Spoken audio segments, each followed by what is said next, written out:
Bismillahirrahmanirrahim. Assalamualaikum warahmatullahi wabarakatuh. Alhamdulillahilladzi arsala rasulahu bil huda wa dinil haq lidhirahu 'alad dini wa kafa billahi syahida. Asyhadu an la ilaha illallah wahdahu la syarikalah wa asyhadu anna Muhammadan abduhu wa rasuluh.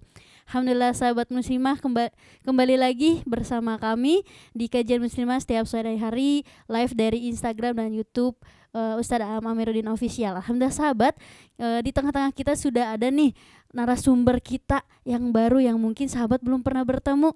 Alhamdulillah di tengah-tengah kita sudah ada Ibu Risti Senjawiranti.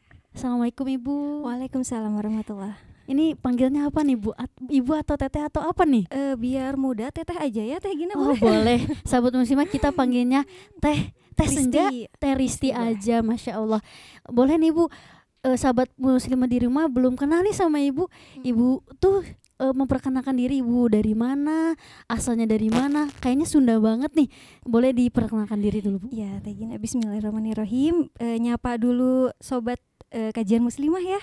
Selamat sore sobat-sobat semua. Alhamdulillah bisa berkumpul lagi dalam keadaan sehat walafiat sore ini. Izin memperkenalkan, saya Risti Senjawiranti, dipanggilnya Risti. Saya asli Bandung Teh Gina, jadi nyunda pisan memang, betul. Tapi biasanya di Tasik nu kitu mah. Di Bandung Bandungna tapi Sunda pisan gimana, Masya Allah, masih bagus Sundanya sahabat ya. Ya, boleh Ibu dilanjut perkenalannya? Iya, saya tuh sudah bergabung di Percikan Iman dari tahun 2020 Teh Gina. Jadi sekarang masuk tahun ke-4 ya. Betul. Sekarang alhamdulillah diamanahi megang kelas 6 dan menjadi Wakasek kurikulum. Oh, Masya Allah. Di SD Firdaus Percikan Iman. SD Firdaus Percikan Iman Wakasek kurikulum. Nah, kalau boleh tahu statusnya nih Bu. Status ya, mudah nih ya. Pemateri-pemateri kita di Kajian Muslimah itu ada yang sudah senior, ada yang masih muda, tapi ini juga masih muda nih. Tapi statusnya seperti apa nih? Pengen tahu nih Gina nih. Iya, statusnya gadis, punya 3. Oh, Masya Allah. Jadi saya sudah menikah, anaknya sudah 3. Kelihatannya sahabat ya. Ternyata alhamdulillah. Masya Allah, karena apa ya Bu ya? Bahagia ya Bu ya? Bahagia. Terus kayaknya emang goalnya kan sama anak-anak terus nih tiap hari Teh Gina, jadi kebawa lah ya gitu. Kebawa ya. Aura-aura kayak kelas mudanya Bu ya? Ya betul. Enggak ya Bu ya? Enggak ya Bu ya? Masih tetap seumuran Ibu. Enggak apa-apa. Alhamdulillah kita akan ngobrol santai nih Bu seputar akil balik. Betul. Sahabat muslimah di rumah, kita siapkan diri ya Bu. Kita luruskan niat kembali hadir kita di sini untuk mendapat ilmu dari Allah Subhanahu wa taala lewat Teh Risti. Mangga ke Teh Risti, kita akan ngobrol seputar akil balik, gimana sih akil dan balik itu. Boleh dipersilahkan. Baik, bismillahirrahmanirrahim. Robbis rohli sodri wa yassirli amri wahlul 'uqdatam min lisani yafqahu qouli. Nah, sobat Kajian Muslimah, sore ini insyaallah saya akan membersamai sobat-sobat semua untuk ngobrol ringan ya Teh ya, ngobrol santai seputar akil balik gitu. Saya mau nanya dulu ke Teh Gina. Wah, Teh Gina tanya ya. Ya, belum apa-apa nih ya. Teh Gina, sepanjang pengetahuan Teh Gina, itu akil balik itu apa sih? Sependek yang Gina tahu ya Bu ya, saya mat yang Gina tahu juga. Kalau secara bahasa kan akil tuh akal ya Bu ya. Kalau balik tuh seperti salah satu sifat Rasul, balik gitu, menyampaikan. Jadi akal tuh ya akal gitu, dan balik menyampaikan. Itu sih Bu sependek yang Gina tahu akil balik gitu. Ya betul ya Teh Gina, secara bahasa memang akil itu artinya akal. Akal yang berarti berhubungan dengan psikis atau psikologis. Satu lagi itu balik. Balik itu artinya sampai, betul Teh Gina. Tapi mau sampai mana ini Teh? Sampai apa ya Bu ya? Sampai mana? Balik di sini Teh Gina artinya itu sampai kepada usia tertentu pada saat seseorang itu siap untuk menanggung beban syariat, seperti itu. Jadi dalam Islam akil itu pengertiannya keadaan psikologis di mana mampu membedakan salah dan benar. Situ dulu. Kemudian balik itu adalah batasan usia seorang muslim untuk mencapai kedewasaan biologis. Nah, itu bedanya. Jadi kalau akil itu berhubungan dengan psikis atau psikologis maksudnya, kalau balik itu berhubungan dengan badan kita. yang berubah dari badan kita, hormon. Nah, sampai mana? Kenapa bahasanya itu yang dipakai sampai? Karena memang itu batasannya, minimalnya gitu. Usia minimal balik itu sudah Allah tetapkan, laki-laki dan perempuan. Ada sedikit perbedaan Teh Gina untuk mencapai batasan usia balik ini. Nah, untuk laki-laki itu biasanya dari umur 12 tahun sampai rentang waktunya 18 tahun. Kalau yang perempuan itu sedikit lebih cepat, dari usia 9 tahun sampai usia 17 atau 18 tahun gitu. Tentu saja ini ada beberapa perbedaan pendapat gitu ya dari para ulama, cuman sebagian besar menyepakatinya rentang waktunya segitu. Jadi balik itu tidak hanya pada saat 9 tahun udah balik selesai. Nah, enggak, ternyata ada prosesnya gitu. Jadi dari usia 9 tahun untuk perempuan, 12 tahun untuk laki-laki, berproses terus berproses sampai akhirnya 18 tahun sudah matang, baik psikis maupun jasmaninya. Begitu. Oh, berarti Bu yang berprosesnya itu dua-duanya ya Bu ya, antara balik dan akalnya. Ya, betul, dua-duanya. Karena kan selama ini yang lumrahnya kita tahu ya Bu ya, yang terus berproses tuh hanya balik. Jadi nih udah balik nih, anaknya udah balik nih. Jarang nih diomongkan atau dibahas tentang nih dia udah akil nih, udah akil gitu ya Bu ya. Nah, kenapa balik itu sering dibahas gitu ya, akilnya ketinggalan. Padahal idealnya Teh Gina, idealnya itu dua kata ini bersandingan, karena perkembangannya juga memang harus selaras. Idealnya ya, idealnya. Kenapa harus selaras? Karena seseorang yang sudah mencapai batas usia dewasa dan memiliki pemikiran yang sudah matang, itu tuh akil ya. Nah, dan balik ini kan tanda orang sudah mampu melaksanakan syariat. Akil balik itu dua-duanya. Kenapa harus selaras mereka berdua? Teh Gina bayangkan, pada saat balik kita itu ada perubahan dalam jasmani ya tadi tuh, secara hormon berubah. Terus ada kematangan apa ya namanya Teh? Kematangan biologis. Kematangan biologis pada saat lawan jenisnya sudah mulai saling tertarik nih, cewek perempuan sudah naksir-naksiran sama laki-laki. Nah, itu kalau misalnya gejolak hormon yang sudah dirasakan dari usia balik itu tidak disertai dengan akal, apa yang akan terjadi? Kalau misalnya Teh Gina baca di berita gitu ya Teh ya, di Instagram apalagi gitu, banyak kasus-kasus anak di bawah umur yang bikin tercengang. Nah, itu salah satu ciri akil tidak berjalan selaras dengan balik. Jadi kalau balik itu memang kita tidak bisa tidak bisa mengaturnya, karena balik itu yang mengatur hormon. Kalau akil itu bisa dari bentukan sosial di sekitarnya, Lingkungan gitu lingkungan ya, betul. Kita bisa memberikan pendidikan untuk stimulus akil. Kalau balik gimana? Balik itu biasanya asalnya itu dari hormon dalam diri, dipengaruhi oleh apa yang kita makan, nutrisi, asupan, makanan, seperti itu. Dan hormon keturunan juga gitu Teh.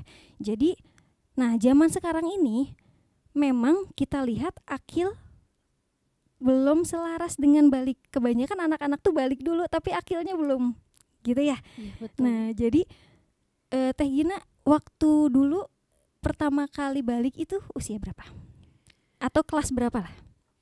Kelas 1 SMP Bu. Kelas 1 SMP, sama saya juga SMP Teh Gina. Sekarang ada yang sudah kelas 3 SD loh. Wah, Nah, sudah ya. makin maju gitu ya untuk baliknya.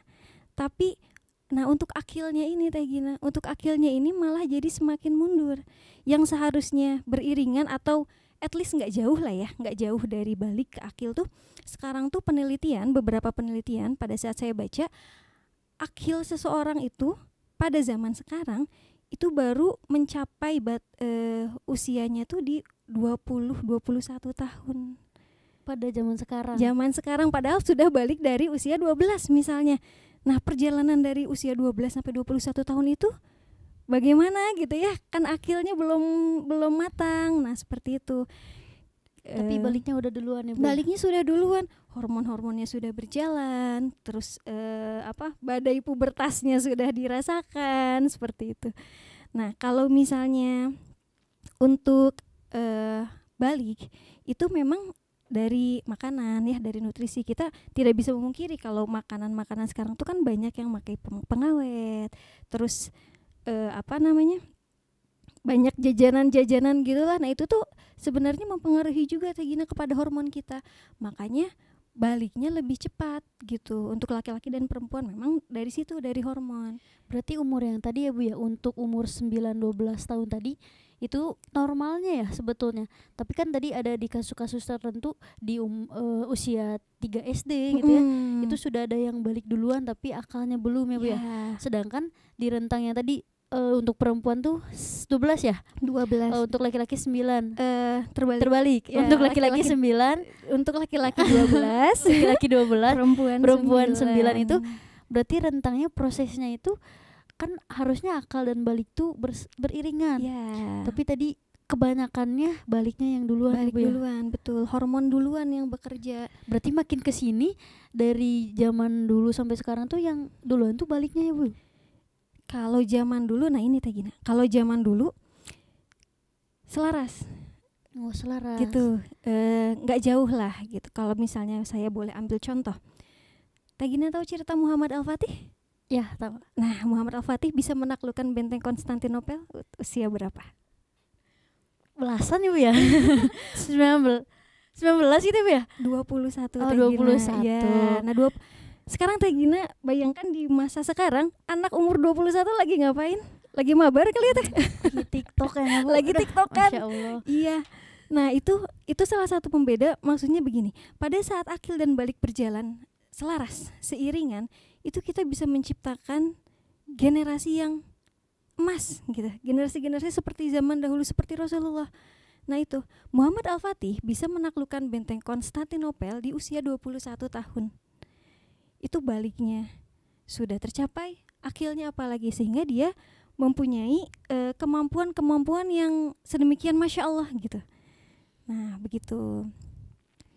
Itu karena didukung lingkungan kan Ibu ya? Betul didukung lingkungan. Kita membesarkan satu orang anak itu butuh satu lingkungan masyarakat gitu Teh. Nggak bisa hanya orang tua sekolah, nggak gitu. Jadi ada tiga irisan yang bisa membentuk seseorang. Sekarang saya membahas tentang anak yang dalam usia sekolah ya Teh ya. Itu ada 3, ada keluarga, ada sekolah, dan ada masyarakat.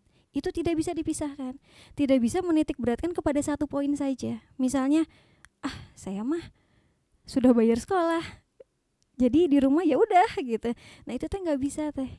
Itu tuh semua terintegrasi seperti itu. Hanya kita bisa mana yang lebih kuat nih yang mempengaruhi si anak gitu. Tentunya kita berharap di rumah itu menjadi benteng pertahanan pertama anak-anak untuk menghadapi dunia luar gitu. Tentunya dengan terintegrasi dengan sekolah kayak gitu. Makanya mungkin Teh Gina sering dengar ya kalau pendidikan itu kolaborasi antara sekolah dan rumah. Nah itu Teh nggak bisa dipisahkan. 2 hal tersebut, 3 hal dengan masyarakat. Di sekolahnya sudah distimulus, di rumahnya sudah distimulus dengan baik. Si anak keluar ketemu dengan keadaan sosial yang mungkin kurang mendukung, ke bawa-bawa gitu ya. Nah itu kalau misalnya memang tidak kuat bentengnya, ya itu akan luntur semua gitu. Nah sebelum kita lanjut nih Bu, mungkin sahabat di rumah masih bingung kenapa ya ngobrol santai tapi kesana sini ya bahasnya. Tadi kan kita udah tahu ya definisi terkait akil dan balik sahabat, dan tadi kita akhirnya tahu pentingnya kita kenapa membahas akil dan balik ini ya Bu ya. Jadi ternyata berdampak itu ketika akil dan baliknya tidak beriringan. Nah sekarang kita ingin tahu nih Bu, gimana sih persiapan sebelum ke sana nih, contoh-contoh akil dan balik kalau kita tuh mencapai proses-proses akil tuh seperti apa, balik tuh seperti apa gitu. Kalau misalnya untuk mencapai akil memang tidak bisa dilihat secara kasat mata ya Teh ya, karena itu psikis gitu. Kita bisa melihat mungkin dari dia sudah mencapai belum akilnya, bagaimana dia berperilaku di kehidupan sosial. Itu untuk akil. Untuk balik, karena memang jasmani yang dilihat itu sangat terlihat, mulai dari perempuan perubahan-perubahan fisiknya gitu, yang laki-laki juga perubahan fisiknya, mulai dari jakun, tumbuh rambut di dagu, janggut gitu kan, kumis dan bulu-bulu halus kayak gitu-gitu. Nah, bahasa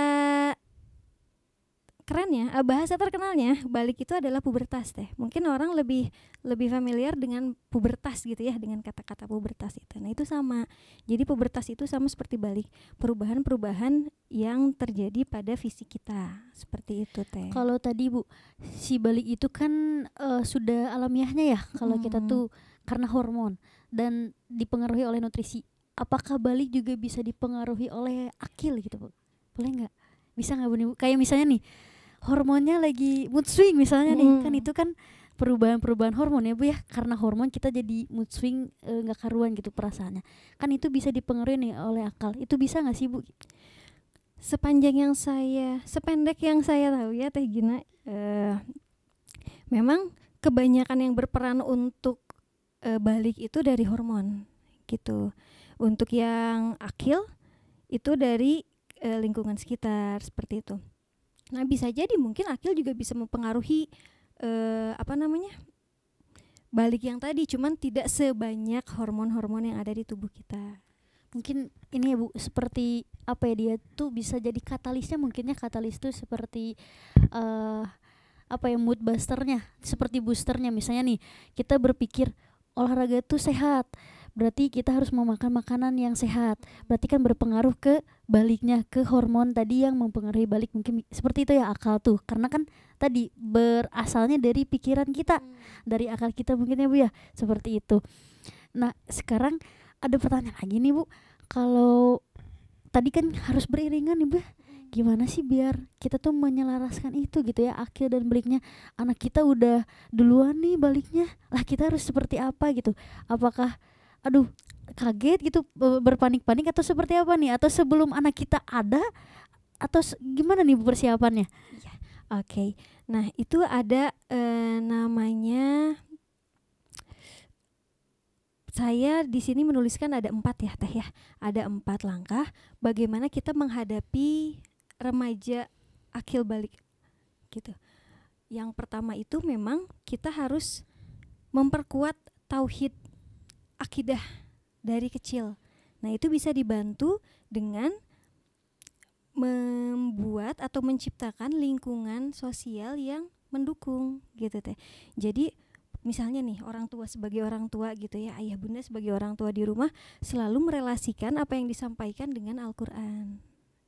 Kalau di sekolah itu, di SD Firdaus itu kita bilangnya dialog iman gitu.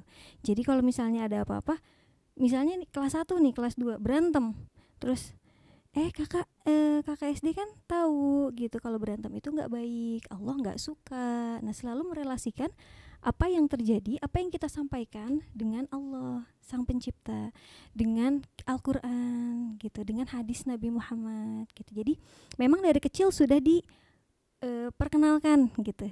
Cukup dikenalkan dulu saja kalau misalnya waktu kecil gitu. Kan ada stage fitrah based education ya Teh Gina ya. Untuk masih kecil itu kita bisa sampai mana dialog imannya, seperti itu. Kalau masih kecil cukup diperkenalkan saja, nanti insya Allah akan terngiang-ngiang kalau misalnya selalu diulang gitu di rumah dan di sekolah gitu. Itu namanya dialog iman, begitu. Ya, berarti yang pertama itu memperkuat tauhidnya ya. Betul, itu dasar sekali Teh Gina. Berarti pada umurnya ya Bu ya? Betul, pada umurnya. Kenapa harus masih kecil? Karena ya mereka masih pure ya, masih murni gitu ya, kalau misalnya kita boleh bilang tuh masih mudah untuk disisipi apa yang kita mau sampaikan gitu, masih mudah dibentuk. Harapannya dialog iman ini yang akan meresap ke hati mereka begitu. Itu yang pertama nih. Untuk yang kedua itu memahamkan anak potensi kasih sayang. potensi kasih sayang maksudnya di sini apa? Seperti yang tadi saya mention sebelumnya nih Teh Gina, kalau pubertas itu atau sudah balik itu sudah ada rasa ketertarikan kepada lawan jenis. Nah, boleh nggak sih Teh Gina kita suka-sukaan?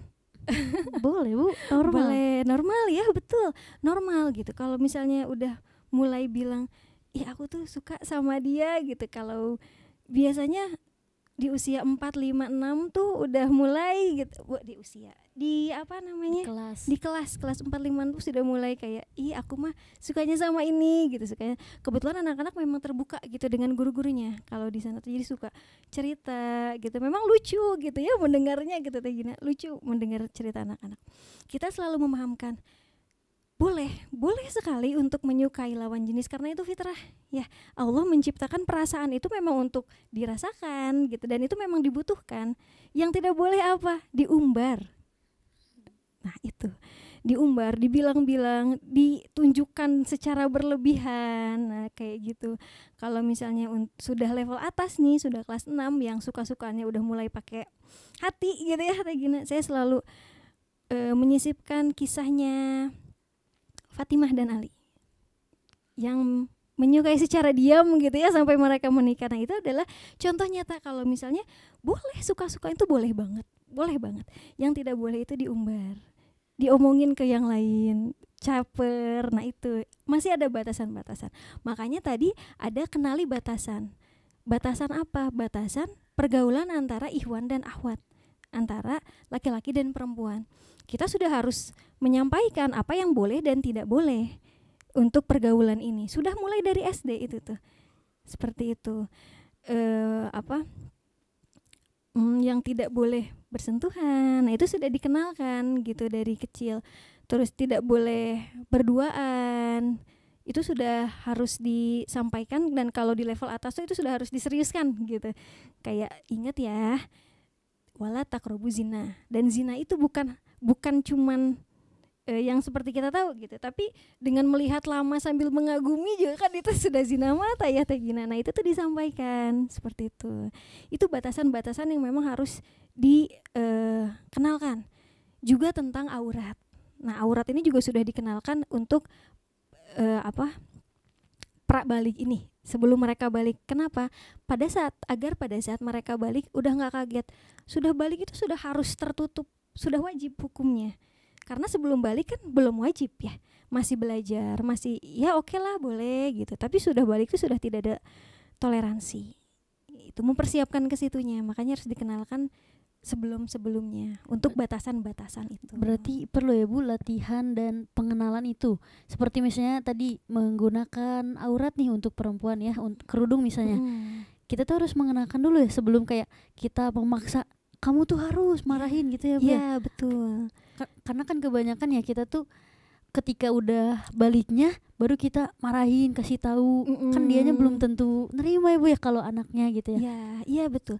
Nah gimana caranya biar nanti anak tuh bisa dengan sukarela gitu ya. Kan kadang saya melihat begini gitu, dari kecil pakai kerudung gitu, terus menutup aurat gitu. Karena apa? Karena disuruh mama misalnya. Pada saat balik, pada saat dia sudah dewasa dan merasa mampu menentukan arah hidupnya, dibuka semua karena merasa nggak tahu kenapa dia harus menutup aurat. Nah ini pentingnya kita menanamkan tadi, kembali ke awal, tauhid. Kenapa kita harus nutup aurat sih? Kenapa sih kita harus menjaga interaksi dengan lawan jenis? Kenapa? Sebelum balik kita sampaikan kenapanya ini Teh Gina. Kenapa? Agar tidak bertanya-tanya nantinya ya Bu ya. Ya, agar mereka tuh yang tadi ya meresap dalam hati. Terus mereka merasa ya ini memang bentuk tanggung jawab, bentuk bentuk suatu keharusan sebagai seorang hamba gitu ya. Meskipun itu perjalanannya mungkin akan panjang. Nggak bisa yang kelas 6 langsung oh iya saya paham, saya mengerti gitu. Enggak gitu, memang panjang, berproses gitu. Tapi setidaknya kita berikhtiar kayak gitu Teh Gina. Jadi disampaikannya mah tadi ya Bu dengan kasih sayang dan kelembutan, dengan hati juga gitu ya Bu ya. Dengan tidak memaksa juga ya Bu ya. Ya, hindari memaksa sebelum anaknya balik. Khawatirnya nanti malah berontak ya pada saat balik gitu, karena ya memang belum waktunya, memang belum wajib, ya nggak apa-apa, masih diinin saja terus disounding gitu oleh orang tua, oleh lingkungan sekitar seperti itu. Betul Bu, karena pernah ya Bu ya pengalaman dari teman Gina sendiri gitu ya. Gina melihat dulu ketika SMP gitu ya, beliau tuh ketika SD-nya memang menggunakan kerudung gitu ya, qadarullah, dan ketika SMP-nya malah dibuka. Gina tuh bertanya-tanya sendiri gitu ya, kok Gina ingin gitu ya menggunakan kerudung ketika SMP, karena tadi ya alhamdulillahnya sudah paham gitu terkait harus menggunakan kerudung karena tadi Ginanya sudah balik. Tapi kok teman Gina malah dibuka yang dari SD-nya tuh kelas 1 sampai 6 tuh di kerudung. Nah tadi mungkin tadi disampaikan sama Ibu karena pemberontakan itu ya Bu ya, karena paksaan tadi mungkin ya. Mungkin ya, karena merasa loh saya kan dari kelas 1 sampai kelas 6 sudah pakai kerudung gitu. Ya sekarang saya ya itu apa ya, ciri khas remaja ya Teh Gina, itu badai pubertas yang ada dalam diri remaja gitu, khas banget, ingin menunjukkan konsistensi diri, ingin menunjukkan jati diri gitu dengan hal-hal seperti itu kayak gitu. Makanya penting sekali menanamkan strong why. Kenapa kamu harus tutup aurat, kenapa kamu harus sholat, kenapa kamu harus syariat-syariat lainnya, kenapa pembiasaan boleh gitu, cuman harus disertai dengan kenapanya, strong why-nya, agar dia menjalankannya tuh dengan hati pada saat memang waktunya harus, pada saat tadi ya beban syariat sudah turun pada dirinya, dia sudah ada, oh iya saya menjalankan ini karena memang ini kewajiban, bukan karena disuruh gitu. Pertanyaan yang muncul lagi nih Bu, berarti kan disampaikannya tuh dengan, kalau bahasa sekarang tuh deep talk ya Bu ya, dengan kayak apa ya, ngobrol dari hati ke hati nih, mungkin bisa jadi dari orang tua ke anak atau dari guru ke murid gitu ya, ke siswa.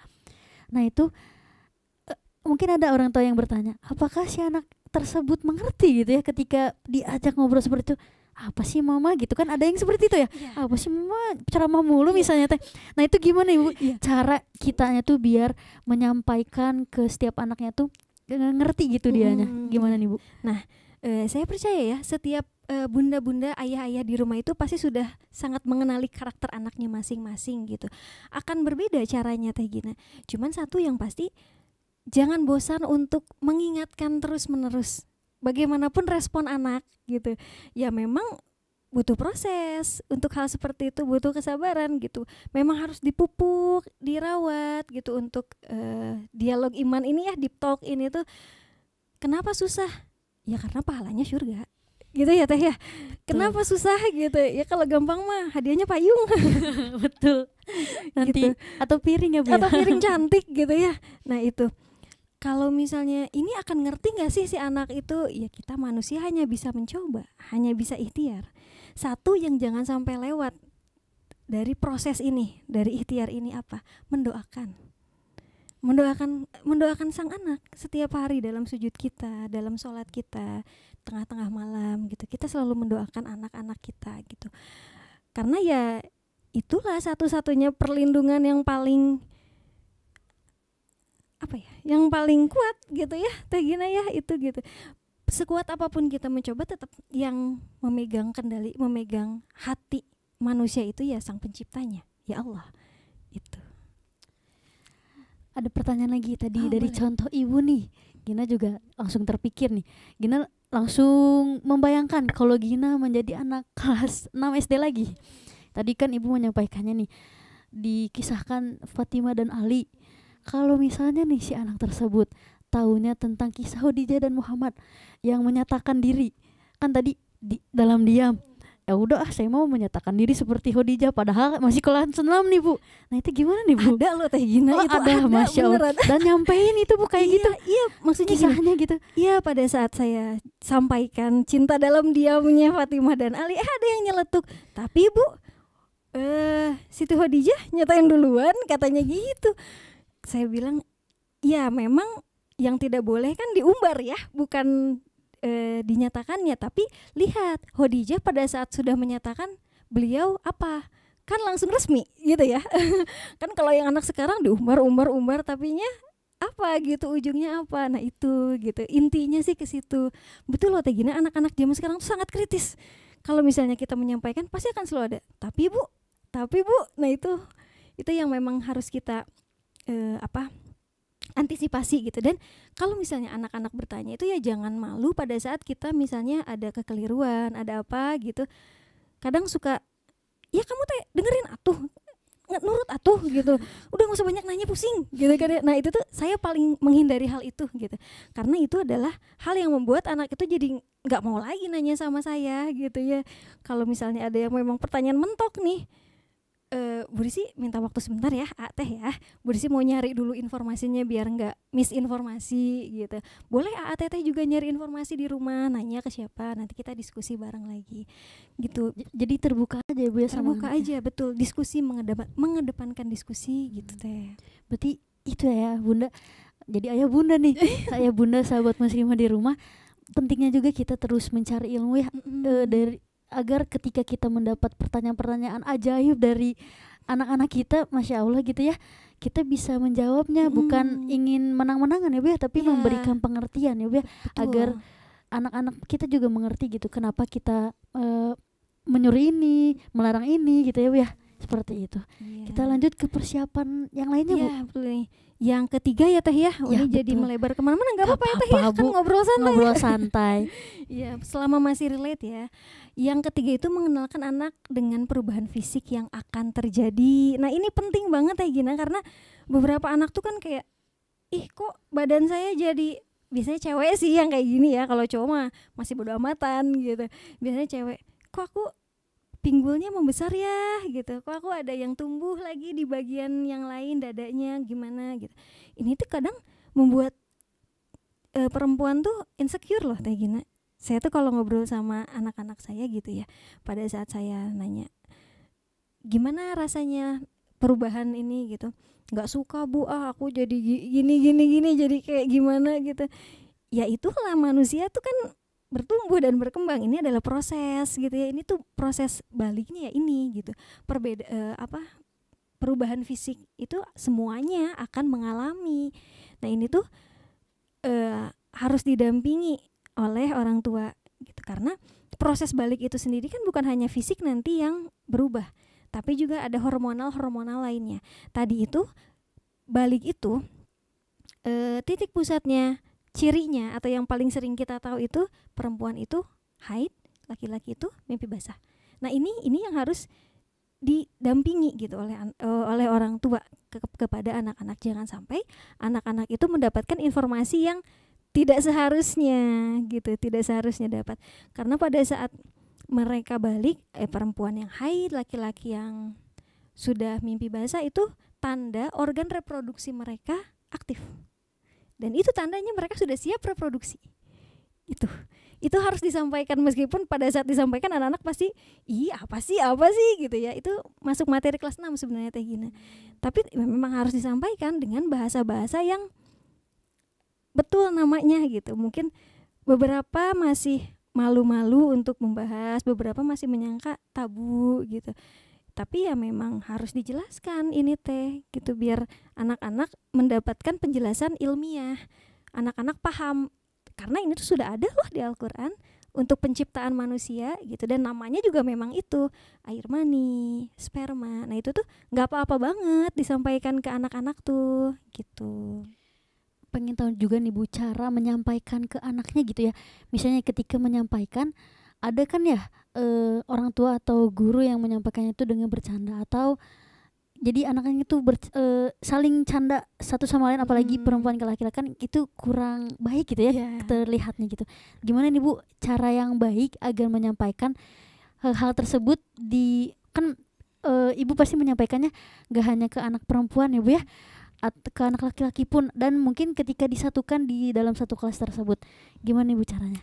Sebelum saya menyampaikan materi pubertas ini, biasanya saya ada diagnostic assessment dulu. Maksudnya sampai sejauh mana sih anak-anak ini paham tentang pubertas, tentang balik gitu, tentang perubahan dalam diri mereka.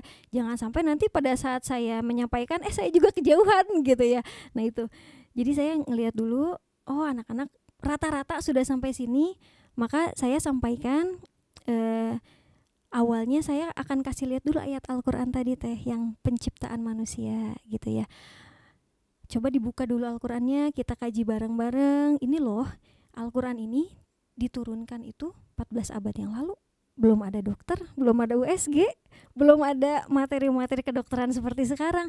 Tapi kok bisa dengan detail gitu ya, menjelaskan, menjabarkan penciptaan manusia kayak gitu. Nah itu pahamkan dulu itu kepada mereka, pahamkan dulu itu. Terus bahasa-bahasa seperti air mani, segumpal darah. Nah itu tuh kenapa bisa? Baru saya merambah ke situ gitu. Bahasa-bahasa lain seperti alat-alat reproduksi yang kayak gitu juga saya sampaikan secara gamblang karena memang itu namanya. Karena itu bahasa apa ya? Bahasa ilmiah gitu ilmiahnya ya itu gitu. Nggak harus diganti menjadi adik kecil atau apa gitu ya teh ya. Dan memang namanya itu di Al-Qur'an juga disebutkannya itu. Jadi gitu. bukan sesuatu hal yang tabu lagi dibahas ya Bu ya? Iya seharusnya begitu. Tapi saya ke anak-anak begini, teman-teman kalau misalnya mau membahas tentang ini, mau diskusi tentang ini, pilih tempat yang aman. Karena bagaimanapun kayaknya kalau orang-orang yang nggak tahu gitu ya kita ngebahas, kemudian keluar kata-kata seperti itu, kata-kata sensitif sperma atau apa, pasti orang berpikirnya yang aneh-aneh gitu ya teh ya. Nah itu gitu. Tapi nggak apa-apa untuk didiskusikan bersama. Saya selalu bilang kepada anak-anak, pertanyaan apapun itu yang kalian ingin tahu, silakan tanyakan kepada orang dewasa yang kalian percaya. Dalam hal ini guru dan orang tua. Udah 2 aja. Kalau misalnya kalian dapat inputan dari teman-teman, silakan diskusikan lagi dengan kami gitu. Kayak gitu. Nah, membuat anak bisa percaya kepada orang dewasa ini nih yang agak PR. Teh Gina, kalau misalnya ada anak nih bertanya kepada Teh Gina, Teh Gina, maaf ya ini ya Teh ya bahasanya, ejakulasi itu apa sih? Gimana ekspresi Teh Gina? Tergantung anaknya dulu kelas berapa Bu.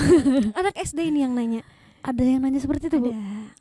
Ya gimana ya Bu ya gini jawabnya ya? Pasti ekspresinya kan kayak kaget atau hah apa nih? Kamu tahu dari mana bahwa gitu ya? Nah itu sangat dihindari hal seperti itu gitu. Ekspresi itu penting Teh Gina untuk. Oh jadi jangan memarahi langsung ya Bu? Jangan, itu nanti anak sudah langsung build Bikin membangun benteng benteng. gitu ya? Oh kan aku mau tahu gitu. Kenapa dimarahin? Ya udahlah nanti aku kalau ada apa-apa nggak akan nanya lagi. Nah gitu. Tahan dulu ekspresinya gitu. Itu juga saya kayak gitu Teh pada saat pertama kali gitu. Saya berusaha menahan. Oke, ayo sini ngobrol gitu kan ya, ngobrol bareng. Sebelumnya tahu dari mana yang gitu. Biasanya pop up iklan game atau apa gitu ya. Nah itu yang tidak bisa kita tidak bisa kita hindari gitu. Oh oke. Kamu sudah tahu dari mana? Kembali lagi ke yang tadi. Tanya dulu. Sudah tahu sampai mana? Sampai sini. Nah, dari informasi yang kita dapatkan, luruskan yang menurut kita itu tidak benar dan tetap ada batasan di mana sampai situ dulu materinya gitu. Kalau misalnya untuk yang selanjutnya yang memang belum, si anak ini belum, sekiranya tidak bisa paham sekarang, di hold dulu gitu Teh. Seperti itu. Ya, betul Bu. Jadi Gina teringat lagi nih. Terus recall ketika Gina kecil ya. Betul ya Bu, ketika pernah ya diajarkan oleh guru. Kadang Gina nggak ngerti gitu apa yang disampaikan guru tersebut. Membahasnya mungkin tadi karena terlalu jauh ya terkait tadi pubertas tadi, padahal mungkin kemampuan Gina masih sampai situ. Betul ya, karena kita tuh harus tahu gitu ya batasannya sampai mana. Kita lihat dulu karakter anak kita atau anak didik kita ya Bu ya. Seperti itu ya Bunda dan sahabat muslimah di rumah. Dan ada persiapan terakhir? Persiapan terakhir ini yang keempat ya Teh ya. Sebenarnya ini bukan terakhir sih, cuman ini 4 poin pentingnya saja. Itu ajarkan anak tentang kemandirian dan tanggung jawab sejak dini. Kita sebagai orang tua atau sebagai guru tidak bisa 24 jam mengawasi anak kita, betul ya Teh ya. Kayak tadi misalnya, lihat handphone padahal sudah difilter, sudah dikasih YouTube Kids, sudah dikasih, kalau sekarang tuh ada yang langsung ke orang tua notifnya tuh. Nah, sudah dikasih itu. Tapi tetap aja kadang suka ada yang lolos gitu. Nah, itu pentingnya menumbuhkan tanggung jawab dan kemandirian agar anak-anak tuh punya self protection. Kita memberikan pendidikan kepada anak-anak bukan mensterilkan.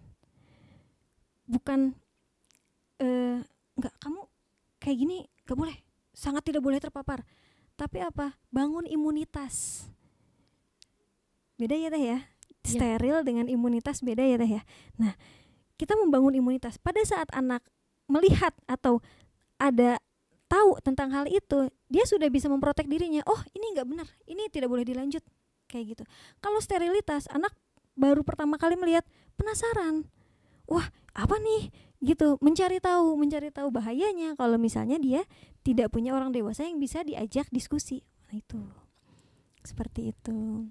Jadi penting ya Bu ya, tadi 4 poin penting persiapan akil balik untuk anak dan anak didik kita sebetulnya. Ya betul. Paling penting itu memang mendampingi anak di saat remaja ya Teh, apalagi mood swingnya gitu. Kita sama-sama pernah remaja, sama-sama pernah muda. Gimana beratnya gitu ya Betul. untuk menghadapi perubahan-perubahan hormon. Nah, bagaimana kita sebagai orang tua atau sebagai guru menjadi tempat ternyaman anak-anak pulang. Itu paling penting. Jangan sampai mereka pulang ke tempat yang salah. Tetap harus ke kita, tetap harus ke tempat mereka nyaman agar mereka bisa percaya gitu. Dari pembahasan akil dan balik bisa jadi hubungannya ke tempat ternyaman ya, Bu? Kemana-mana. Iya ya Bu ya.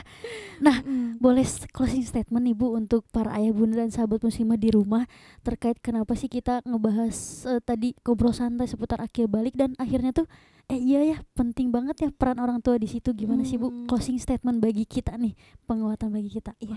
Nah itu ya Teh Gina, tadi saya sudah menyampaikan ada tiga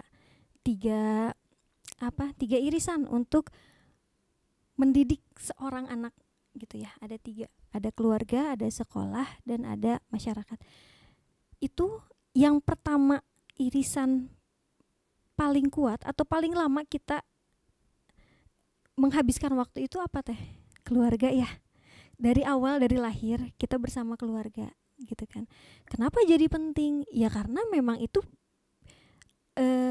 awal pertama benteng itu dibangun, keluarga. Kenapa keluarganya harus strong? Kenapa keluarganya harus bisa melindungi anaknya? Ya itu, kemana lagi anak itu pulang selain ke keluarganya?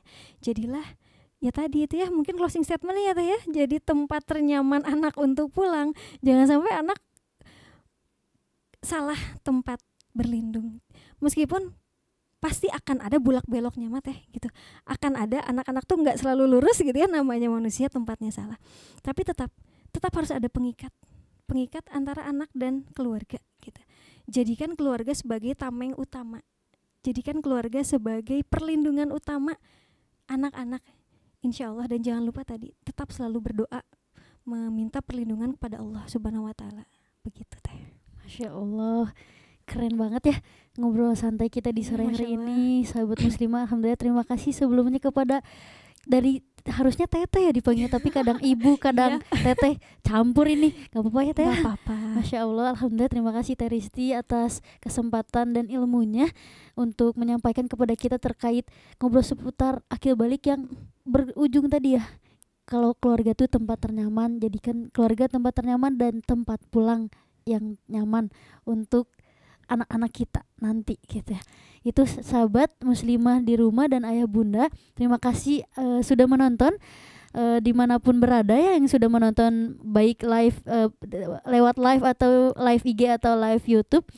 Kita akhiri kegiatan sehari-hari ini dengan bacaan hamdalah alhamdulillahirabbil alamin, istighfar sebaik-baiknya, astagfirullahaladzim, dan doa kifaratul majelis, subhanakallahumma wa bihamdika asyhadu an la ilaha illa anta astaghfiruka wa atubu ilaik. Sampai jumpa sahabat di kajian muslimah selanjutnya. Terima kasih atas kehadirannya. Wassalamualaikum warahmatullahi wabarakatuh.